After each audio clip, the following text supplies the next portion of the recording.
Hello, welcome back to another episode of the Black Mind Garden, where we are remapping minds so you can create a life you design. I'm Dr. Maisha, I'm your host. And, today I was thinking about this idea of having a high tolerance and whether it is a signal for resilience or whether it's a tip off for trauma or both. And I'm going to take you on a little thought journey that happened today that had me come and record this podcast immediately afterwards. And so, today I was getting some body work done, had some chiropractic work done, had some body work done because your host, she does practices martial arts. I practice Kung Fu, as you probably know, I probably mentioned on previous podcasts. And this week, upon returning to Kung Fu, this week we were doing mat work. And so what that means is we were throwing and being thrown. So, um, your girl's 38, or excuse me, 40 and slip. Your girl's 48-year-old body, when thrown, sometimes things can get misaligned. And so I scheduled my appointment this morning for chiropractic and for the body work. So I'm laying on the table and my therapist is doing, he's doing the deep work, and I like very deep work done because I'm an athlete and I like to get all of those knots and the adhesions and the muscles like untangled, and my body work person does a very, very, very good job of that. So as I'm on the table, as a therapist would, he would ask from time to time, "Are you okay? Is everything okay?" And I would say yes. And after a moment, after a few times that he asked me that question, I started to wonder how other people responded to work this deep and other people's tolerance for pain. Because I've always said, well, I have this high tolerance for pain.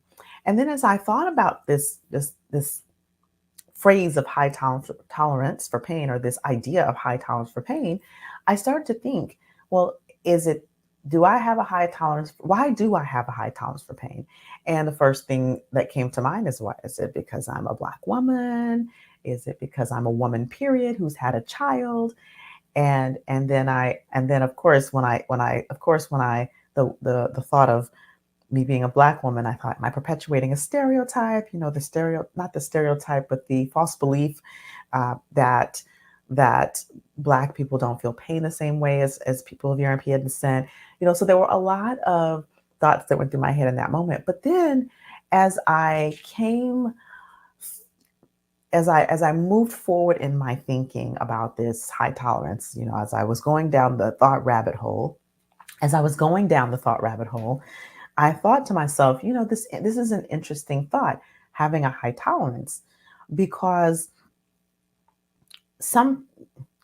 at least in my upbringing, having a high tolerance for pain was sort of worn as a badge of honor, like a badge of strength.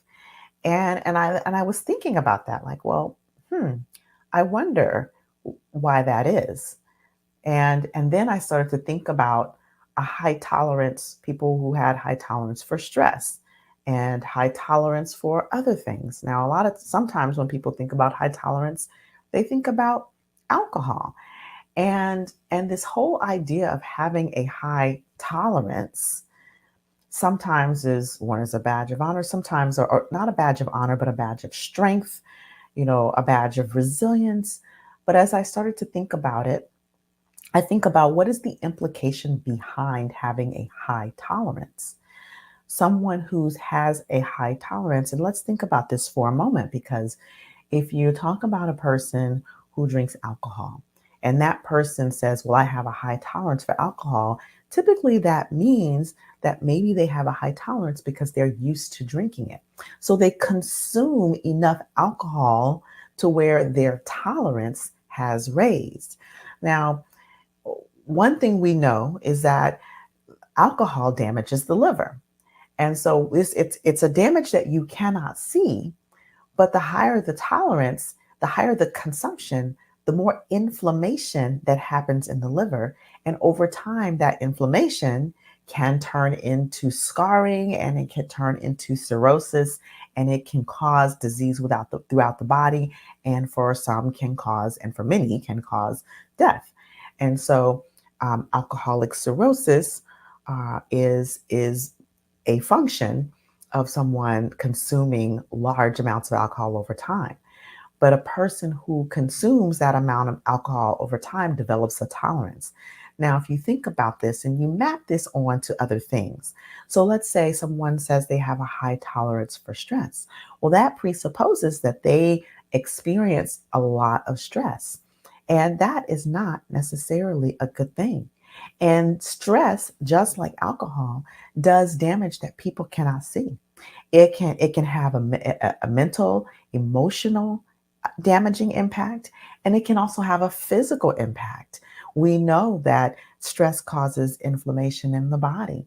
And so when people are stressed, they're more prone, their immune systems are less capable of fighting off disease. Their bodies are less capable of healing. And so, high tolerance for stress, presupposing that a person experiences so much stress that they begin to tolerate it, they begin to actually get used to it. Now, and even potentially become emotionally and psychologically numb to it is not a good thing. And then when we think about high tolerance for pain, well, that presupposes, and we could say physical pain, but we could also say high tolerance for emotional pain or psychological pain. And what that presupposes is a person has experienced a lot of pain in the past, enough pain in the past to which that it has moderated their experience of pain. Now, why did I go down this whole thought rabbit hole? It's because as a person who is trauma informed, trauma responses, who teaches this work, I think about, well, what does that mean? If someone who is constantly experiencing stress, constantly experiencing pain, whether it's physical or emotional, over time, when someone is experiencing unrelenting stressors, whether they be physical, psychological, or emotional, then it becomes toxic. So we talk about this idea or this spectrum, the stress to trauma continuum, right? We talk about stress in this window of tolerance. And so when a person is experiencing so much stress that they have to moderate their experience of it. Now, let's go back because there is healthy stress. And this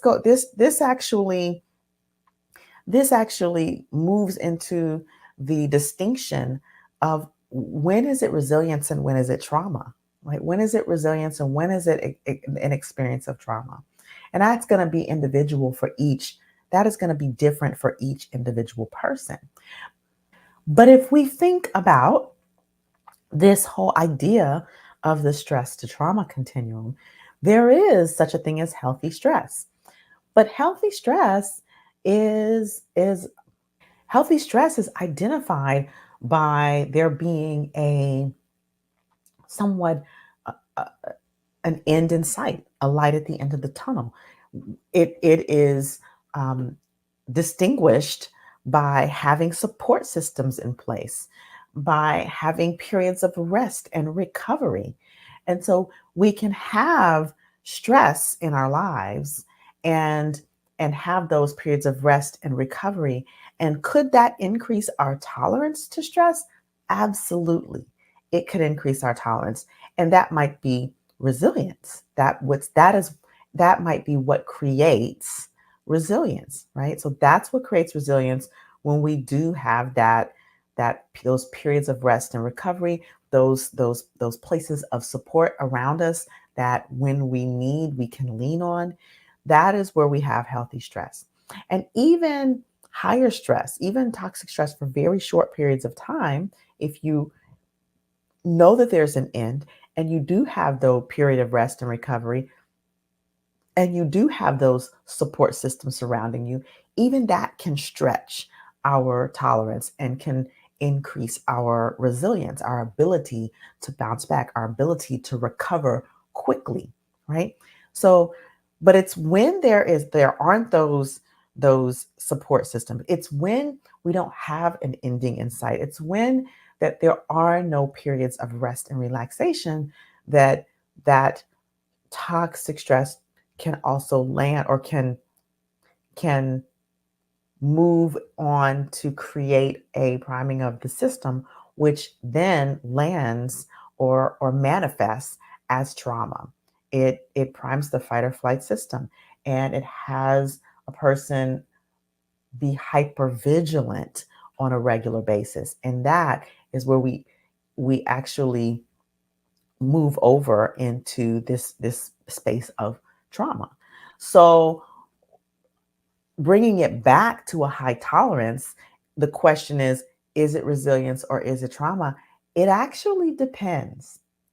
And so it's important when people talk about uh, having a high tolerance to stress, a high tolerance to pain, a high tolerance to emotional stress, psychological stressors, that there is an awareness that while for some that could simply be resilience as a function of really pushing oneself and experiencing those healthy moments of stress, those healthy times of stress, and expanding themselves. For others, that high tolerance could be a function of trauma.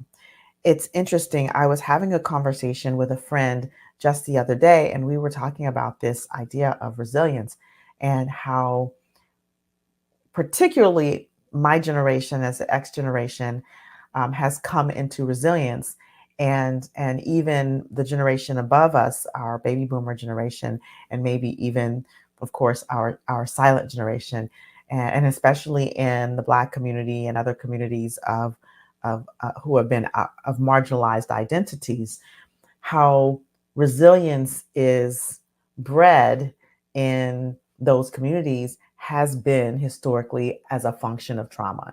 It's been a function of force. It's been like you have to pick up and go because you don't have time to have feelings. You don't have time to be stressed. You don't have time to break down or whatever it is that looked like or how it occurred in our older X Gen community, and in our community, our generations that came before us. And so, this idea of having a high tolerance, but having it be bred from trauma, is a little bit different from this paradigm of having healthy stressors with scaffold, with support systems, with periods of rest and recovery to expand our resilience in a healthy manner. And I think that's a very important thing to distinguish. And I think it's particularly important when we're thinking about generations.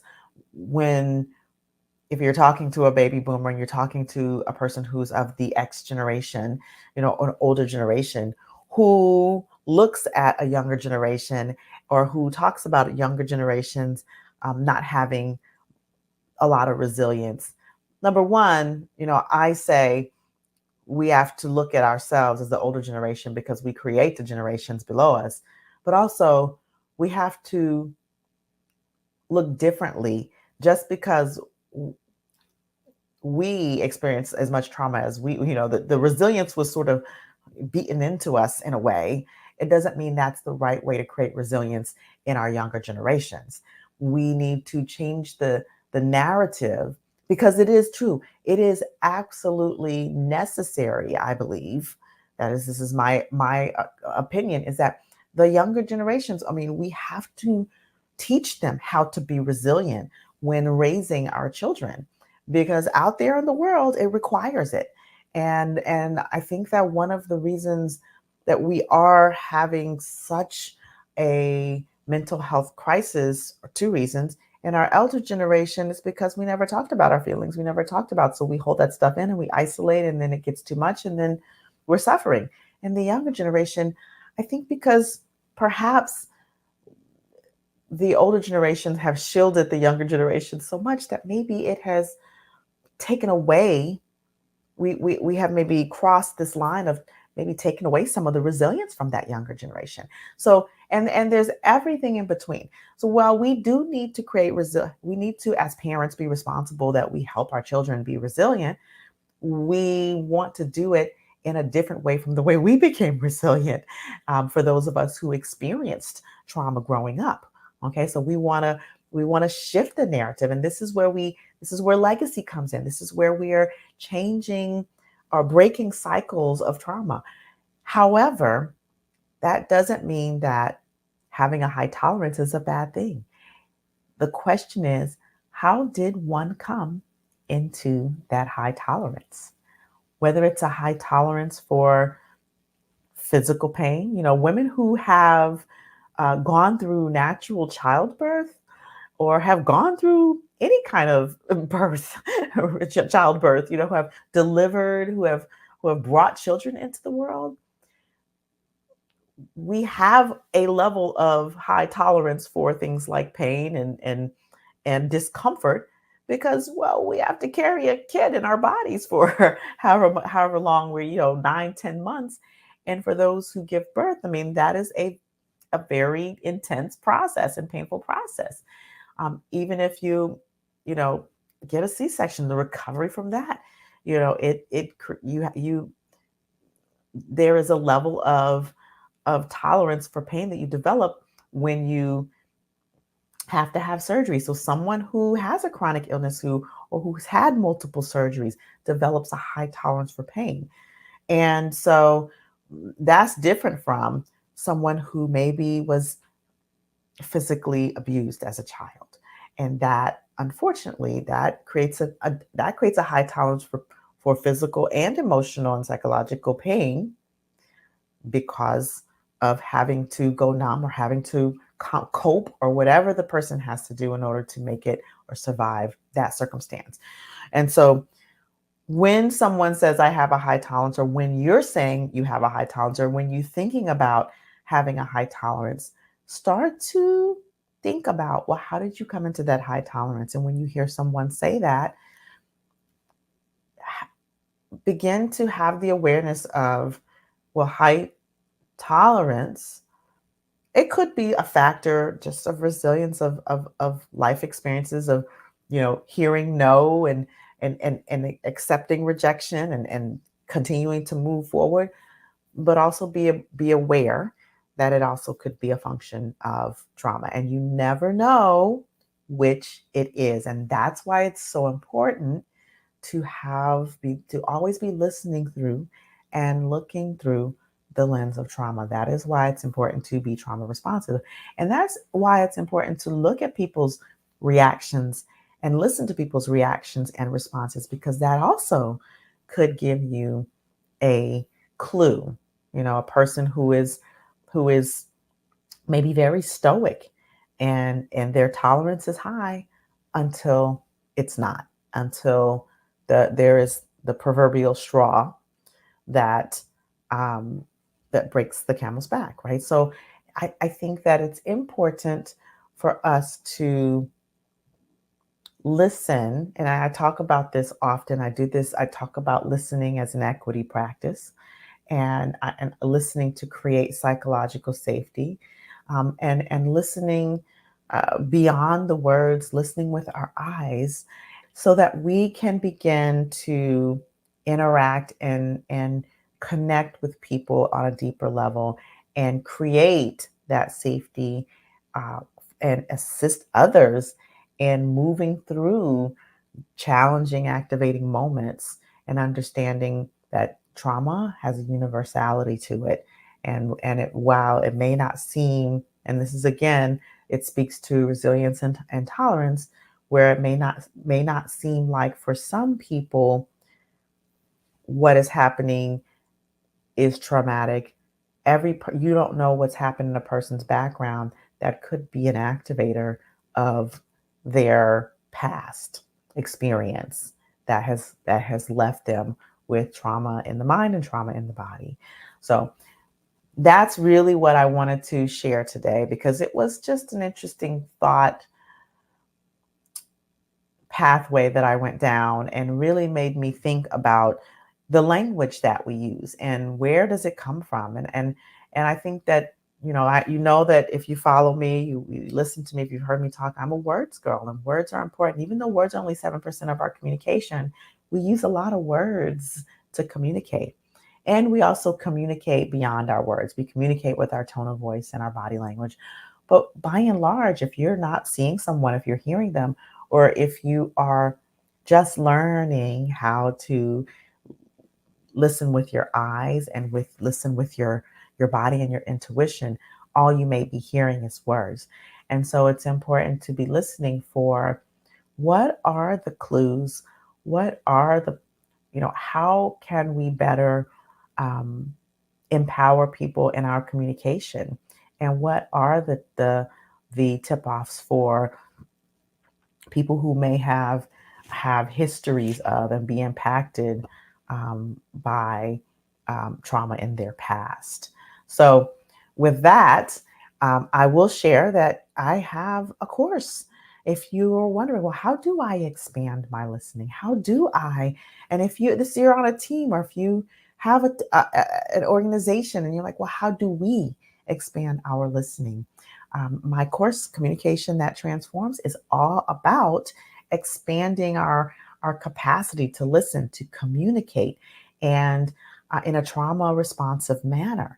And so, if you are interested, I will have all of that information in the show notes. You can also reach out to me, Dr. Maisha at drmaisha.com, and you can go to the website here on your screen, mindremappingacademy.com, and on that homepage, you will actually see an opportunity to get access to a teaser of the course, a taster of the course. And you can also download an overview of what's inside the course that will allow you to see if this could be something that you want to go through personally, or if you want to test out for your team, your organization, and then maybe have your team go through the course. Because when I did my training, when I did a training recently with a group of executive leaders, and was teaching them just a few tools, not even all of the tools that are in the course, it made such a huge difference,